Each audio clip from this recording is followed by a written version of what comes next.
Welcome to this week's episode of the Pull List Examiner. This is my weekly video where I take a look at the top 3 comics that I'm looking forward to picking up when it comes to New Comic Book Day. And New Comic Book Day this week is May 24th, 2023.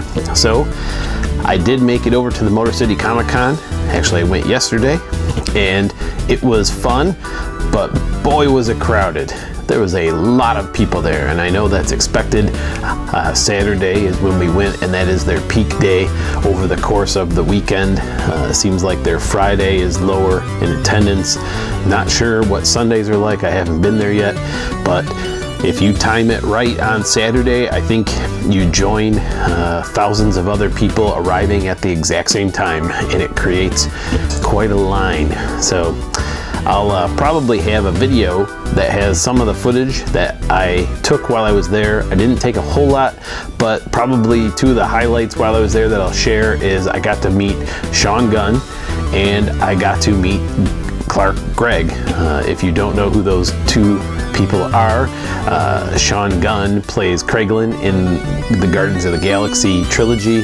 He's one of the Ravagers, and Clark Gregg plays Agent Coulson, who starred on many seasons of Agents of S.H.I.E.L.D., but also in several of the Marvel movies playing Agent Coulson as well. So it was kind of fun.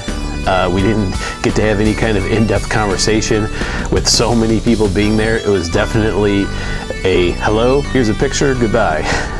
But it was still fun to get to see some of those famous people from the Marvel MCU universe of, you know, some of these movies we've been watching for years. And if you get into one of these series like Agents of S.H.I.E.L.D., you'll watch it for hours and hours because there are so many episodes. So it was just kind of cool to see them in real life. So with that being said, let's jump into my top 3 comics for this week as we head into New Comic Book Day. And at number 3 this week, we've got Nightclub, issue number 5. This is put out by Mark Millar, and it's part of the Millarverse that he has over at Imagecomics. And one of the best things about this book is that it's $1.99. It's one of the cheapest comics that I know of that you can get, unless you grab one of the $1 comics that show up on occasion as well. But for an ongoing series, I think you're hard pressed to find anything under this $2 mark that they have been publishing this comic at. So that's pretty cool. But the story follows a group of, I guess they'd be teenagers who become vampires and are trying to use their vampire powers for good. And it kind of reminds me of Blade a bit, but I would say if you're into vampire stories, there's a lot of them out there, you'd probably like this one as well. I don't think it's anything new or earth-shattering, but just another good read on the list and something I'm looking forward to. I think we get one more issue after this issue and then the series wraps up.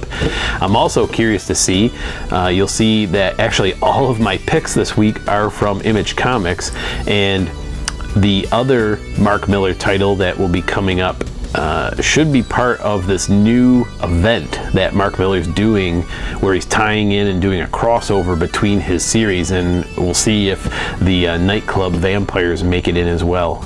At number 2 this week, we've got Vanish, issue number 7. This is a series that's put out by Donny Cates with Ryan Stegman on the artwork. It feels like a total 90s throwback. It is fun to read. It has a lot of violence, so be aware. You know, this is probably not one for the kids, but it's kind of like you took Harry Potter and threw it into some kind of superhero action drama, and that's kind of what you get here. But it was really cool yesterday when I was at the Motor City Comic Con. Their headline comic artists and writers that were there were Donny Cates and Ryan Stegman, and then also Peter Tomasi, and I know there was a few others that go down the line, but it was kind of cool. I went over to their booth. Unfortunately, I missed them. They were on break when I went over. I think I hit their lunchtime is my guess. But the cool part was they did have a bunch of titles for sale at their desk, so I did grab an issue of Wolverine where Ryan Stegman did a variant cover with Wolverine and Deadpool on the front, and he had signed that, so that was kind of a nice pickup at the Comic-Con. But with that being said, I was really hoping to grab some kind of Vanish title. I was hoping they had some special Vanish stuff there, because I have really liked this series, and if you haven't read it and you are a 90s comic fan, then I would highly recommend checking it out.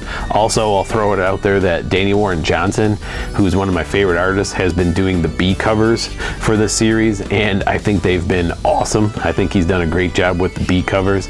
Don't get me wrong, Stegman does great artwork, and that is one of the reasons I like reading this title. It really feels like I'm reading, like, I don't know, it has kind of like a Todd McFarlane feel to his art style, and I would say that if you are that 90s fan, go out and grab this series. And at number 1 this week, we have The Ambassadors, issue number 5.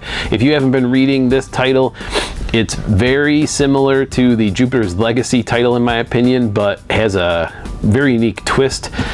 There were superheroes on Earth, is kind of where I'm getting the feel, at least from, if you kind of tie this into the Nemesis series that just came out from Mark Millar too, and they disappeared, and now there's a scientist who figured out how to grant superpowers, and they are selectively picking people across the planet to represent their individual country as a superhero. And I forget what the total number is, but we're up to issue number 5, and basically each issue seems to focus on one superhero that's been selected for this job. And it looks like with this issue number 5, we're getting yet another country added to the list of superheroes. Each issue also seems to be using a different artist to kind of give a different style as they go through each new selection. So I think that's kind of an interesting take on how to do this. Plus, it probably really helps with getting the issues out on time when you've got all these different artists that you can rely on and count on, instead of one person who has to churn out a whole bunch of work at once. But I have to say that it has been a really fun read, and I'm really looking forward to, like I said in my number 3 pick today, that there's some kind of Millarverse crossover event that's going to happen, and I think I read that this title for sure is going to be included in that crossover event. So we'll see what we get from Mark Millar and his Millarverse. Maybe with his Netflix ties that he has, maybe we'll even see this title come alive as a live action show or cartoon or something. I know Jupiter's Legacy didn't do as good as people had hoped, so I'm not exactly sure what Netflix will pick, but we'll see what we get. And in the meantime, it's fun to read. Go check out The Ambassadors. Thanks for watching this week's episode of the Pull List Examiner. As always, you can find my full pull list in the description of the video below. If you have any recommendations of what you're reading, drop them in the comments. I'd be interested to see if there's a title I don't have on my list that I should. Remember to read them, bag them, and board them, and we'll see you next time on the Pull List Examiner show. Thanks for watching.